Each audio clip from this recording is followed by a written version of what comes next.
Halo warga Konoha sekalian, menurut kalian apakah kalian setuju kalau warga Palestina itu diungsikan di Pulau Galang di Indonesia? Apakah Anda sepakat atau tidak? Apakah ini akan memperkeruh suasana? Apakah ini akan memicu kemarahan daripada orang-orang Israel? Apakah orang-orang Palestina yang mau mengungsi ke Indonesia itu akan diizinkan oleh orang Israel? Apakah ya orang-orang yang mengungsi dari Palestina ke Indonesia itu di situ ada penyusup gitu ya, penyusup atau orang-orang yang radikal? Apakah ini akan membeban negara? Apakah ini keputusan konyol daripada Pak Prabowo? Kenapa Pak Prabowo lebih mengurusi negara luar daripada negaranya sendiri? Emang Indonesia udah mapan gitu? Emang Indonesia itu udah beres semuanya gitu? Ini pertanyaan-pertanyaan yang perlu saya pertanyakan di video ini. Karena apa? Karena baru-baru ini ya beredar informasi bahwa sekitar 2.000 orang Palestina itu akan diungsikan ke Pulau Galang. Nah, yang paling menariknya lagi ternyata di Pulau Galang ini ya, ada misteri, ada sesuatu menyimpan misteri yang sangat misterius ya, terjadi beberapa puluh tahun yang lalu. Apa itu misteri daripada Pulau Galang ini? Beberapa hari yang lalu, Presiden Pak Prabowo mengatakan atau menginstruksikan pada bawahannya untuk menyiapkan Pulau Galang yang ada di Kepulauan Riau. Letaknya nggak jauh dari Batam ya. Nah, kenapa Pulau Galang ini jadi tempat yang sangat strategis bagi pengungsi ya? Zaman dulu pernah digunakan untuk apa? Untuk merawat pasien COVID dulu ya tahun 2019. Ya, sekarang ini ya pengen dijadikan tempat pengungsi orang-orang Palestina. Nah, yang jadi pertanyaan ya, apakah ini strategi daripada Israel gitu? Strateginya biar apa? Biar ya Konoha merasakan gimana perangai daripada orang Palestina. Biar lu tahu gimana sifat daripada orang Palestina. Apakah itu tujuan daripada Israel? Sebenarnya ide awal daripada pengungsian warga Gaza atau warga Palestina ini, idenya itu dari Donald Trump. Makanya anggota DPR Indonesia itu ada yang pro, ada yang kontra. Ada yang mengatakan, itu kan ide daripada Trump. Kenapa Pak Prabowo ngikut sama idenya Trump? Kan ngaco. Banyak anggota DPR yang mengatakan seperti itu ya. Ada pro dan kontra. Ada yang mengatakan nggak apa-apa, terima aja. Wong cuma mengungsi beberapa tahun kok, bukan jadi warga negara Indonesia. Terima aja. Ada yang mengatakan seperti itu. Kemudian ada yang mengatakan, oh kita kan banyak duit, kita kan berlebihan duit ya. Nggak apa-apa kalau kita mengurusi agama lain. Nggak jadi masalah ya. Papua nggak usah diurus, yang negara lain kita urusin ya. Daerah-daerah di Indonesia masih banyak yang tertinggal, jembatannya masih banyak yang rusak dan lain sebagainya. Jadi ada yang mengatakan seperti itu ya. Kemudian ada juga yang mengatakan Pak Prabowo itu kan ini ya ngurusin orang lain gitu. Kenapa nggak ngurusin negaranya sendiri? Ya kayaknya Pak Prabowo udah mulai pikun gitu. Ada yang mengatakan seperti itu ya. Tapi gini guys ya. Pada intinya gini guys. Saya tidak membenarkan apa yang dilakukan oleh Israel terhadap warga Gaza ya. Tapi menurut saya pribadi ya, mereka harus mandiri ya. Mereka harus menghadapi atau mereka harus menentukan nasibnya sendiri ya. Orang-orang Palestina itu harus fight sendiri gitu. Ya. Kalau kita flashback beberapa tahun yang lalu ya. Kenapa Hama, organisasi yang dipilih oleh masyarakat Gaza, yaitu Hama, organisasi Hama, Ormas Hama, melakukan serangan terhadap Israel dan menahan Sandra. Itu kan yang jadi permasalahan. Ya, mereka menawan masyarakat Israel, warga Israel. Itu kan yang jadi permasalahan. Kenapa? Ya, kalau misalnya nih ya, mereka tidak menahan tawanan gitu ya, menyandra misalnya masyarakat Israel itu, nggak jadi masalah. Jadi itu kan alasan daripada Israel yang paling kuat kan. Ya secara kemanusiaan juga kita jangan berpihak guys ya. Warga Konoha kan banyak seperti itu ya. Kalau dia misalnya beragama mayoritas di Konoha, mereka mau nggak mau harus bela Valentina gitu. Ya katanya bela kemanusiaan. Sebenarnya bukan kemanusiaan yang mereka bela, tapi keagamaan, keimanan, karena seiman aja ya. Kalau mereka membela kemanusiaan, ya sandera-sandera yang ditahan oleh Hama itu kan harusnya dilepasin aja. Itu kan nggak berperi kemanusiaan itu namanya. Ya nggak sih? Sadar nggak sih kalian sebenarnya? Kita itu bukan membela kemanusiaan, tapi membela yang seiman aja gitu. Ya. Cuman kita aja malu-malu mengakui itu. Sama dengan warga Valentina yang mau diungsikan ke Indonesia. Apakah itu karena kemanusiaan gitu? Apakah itu karena seiman? Kemungkinan besar saya menduga itu karena seiman, bukan karena kemanusiaan. Kalau masalah kemanusiaan masih banyak kok yang perlu dibantu di dunia ini ya. Jadi itu kesalahan daripada warga Palestina atau warga Gaza. Mereka mengorbankan masyarakat ya. Elit-elitnya mengorbankan masyarakat. Mereka nggak berpikir panjang gitu. Yang penting serang aja duluan gitu. Serang duluan ya kelabakan seperti ini ya. Ya nggak sih? Jadi harusnya gini guys ya. Mereka harus fight gitu. Sebelum menyerang Israel itu mereka harus fight ya. Mereka menciptakan teknologi. Mereka harus ya meningkatkan SDM mereka. Biar apa? Biar tidak bergantung pada Israel gitu. Tapi sekarang kan katanya warga Gaza itu bergantung dengan Israel ya. Air bersih apa segala macam ya kan. Jadi kalau mau merdeka itu ya harus berani mandiri gitu. Kalau nggak jangan merdeka. Gabunglah gitu. Bekerjasama dengan Israel. Kalau nggak mampu, penjajahan itu nggak selamanya buruk guys. Tuh Malaysia nggak mau pisah dari Inggris, susah ya Malaysia pisah dengan Inggris. Kenapa bisa seperti itu ya? Karena penjajahan itu ya lebih kejam sebenarnya dijajah oleh bangsa sendiri daripada bangsa orang lain ya. Konoha kan dia sama bangsa sendiri, ya korupsi di mana-mana.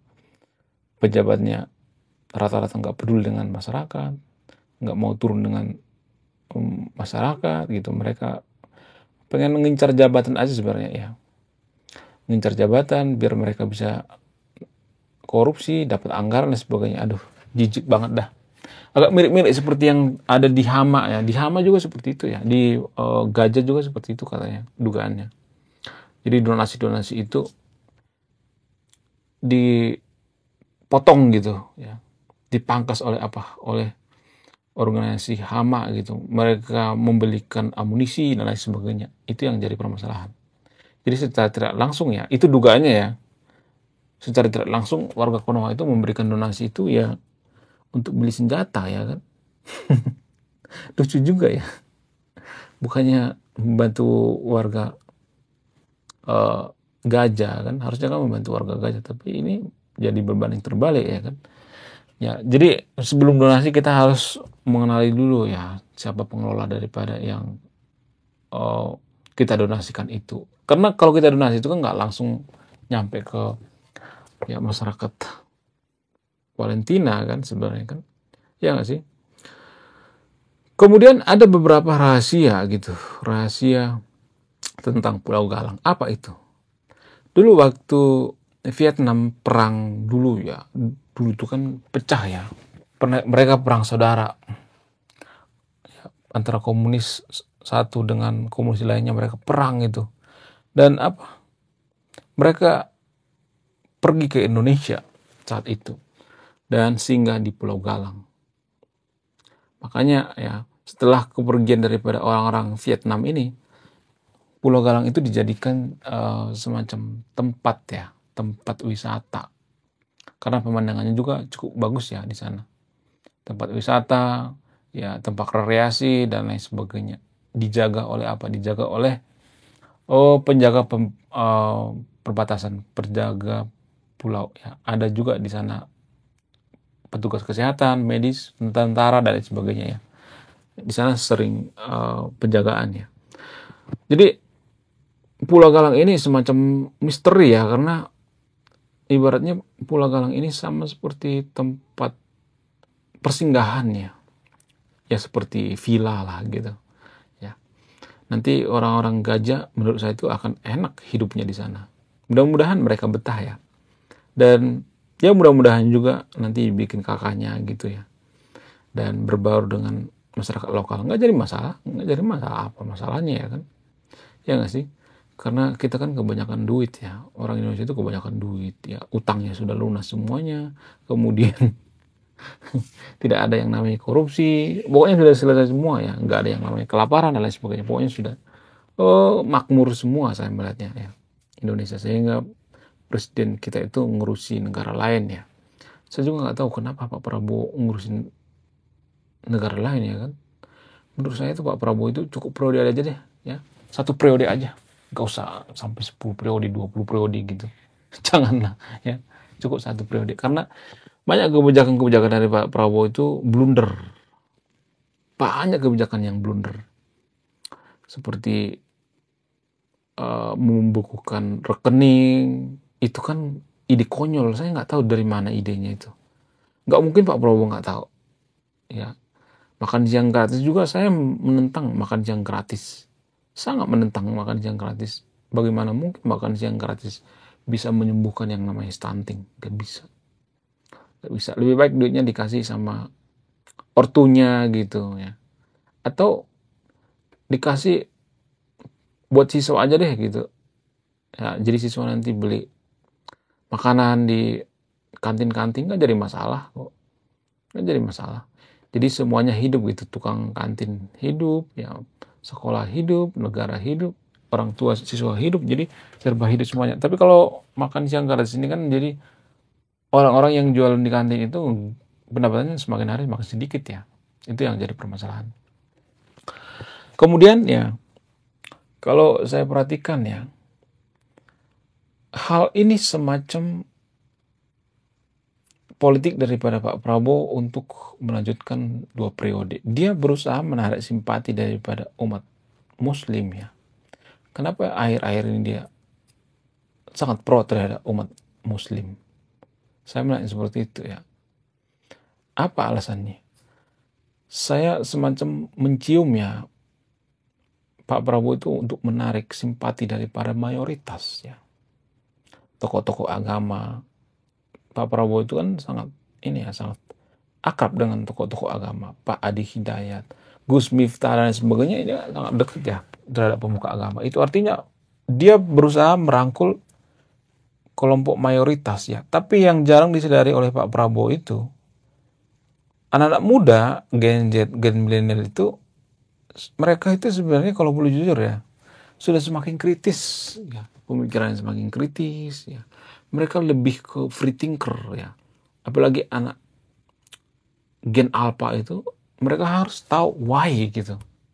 Why? Kenapa agama harus ada? Kenapa kita harus membela Palestina? Harus ada jawaban yang logis. Why? Beda dengan generasi boomers ya. Boomers itu kan kalau kita beragama ya beragama. Nggak usah pertanyakan yang lain-lain ya. Nggak boleh dipertanyakan. Kenapa? Karena ya tradisi zaman itu seperti itu ya. Kenapa boomers itu lebih patuh gitu ya, lebih nurut lah gitu sama peraturan. Kenapa bisa seperti itu? Karena lahirnya boomers itu pada saat setelah perang ya, perang dunia kedua. Jadi perang itu mempengaruhi karakter manusia ya. Kalau dunia militer itu nggak boleh istilah demokrasi, nggak boleh. Nggak boleh istilah why, kenapa. Perang itu nggak boleh seperti itu. Nah, karena saat perang dunia kedua itu meledak atau ada lonjakan kelahiran, makanya disebut dengan boomers ya kan, baby boomers ya, langsung boom gitu. Setelah selesai perang ya, masyarakat sudah tenang, tidak ada perang lagi dan mereka sibuk ya bikin anak. Makanya disebut dengan boomers ya, baby boomers itu meledak ya, jumlahnya meledak, makanya disebut dengan boomers. Dan orang tua daripada boomers itu mendidik anaknya itu seperti militer ya, Sama seperti ayah saya. Ayah saya juga dididik oleh kakek saya itu seperti militer. Kadang diikat di tiang, yang kadang, aduh, kasar banget ya pendidikan militer. Tapi ada gunanya juga. Apa itu disiplin? Bapak saya itu sangat disiplin, sangat disiplin. Bahkan saya itu sering diomelin karena apa? Karena saya itu kadang kurang disiplin juga ya waktu kecil ya. Kalau sekarang kan saya disiplin ya, termasuk bikin video saya juga disiplin ya. Pada jam-jam tertentu gitu, saya sangat-sangat disiplin. Ada kebaikan dan keburukannya. Kebaikannya kita disiplin, ya ajaran-ajaran daripada orang tua boomers ya. Kemudian para boomers ini juga nurut gitu karena faktor daripada didikannya. Jadi itu yang tidak diperhitungkan oleh Pak Prabowo ya. Dia tidak menarik simpati daripada milenial, Gen Z, Gen Alpha dan lain sebagainya. Karena milenial, Gen Z dan Gen Alpha itu sebenarnya mereka beragama itu ya karena warisan aja gitu. Nggak enak sama keluarga gitu. Nggak ada sebenarnya yang benar-benar seperti boomers nurut aja gitu. Nggak seperti itu ya. Jadi catat omongan saya ya, catat, save video ini. Tahun 2002, bukan 2002, tahun 2030 sampai tahun 2045. Persentase agnostik, free thinker, atau ateis di Indonesia itu akan mengalami kenaikan atau mengalami lonjakan yang sangat signifikan. Gak percaya? Nanti akan lihat tahun 2045. Let we see. Oke, sekian video. Terima kasih sudah menonton kami. Saya Ray Kurniawan, salam rasional.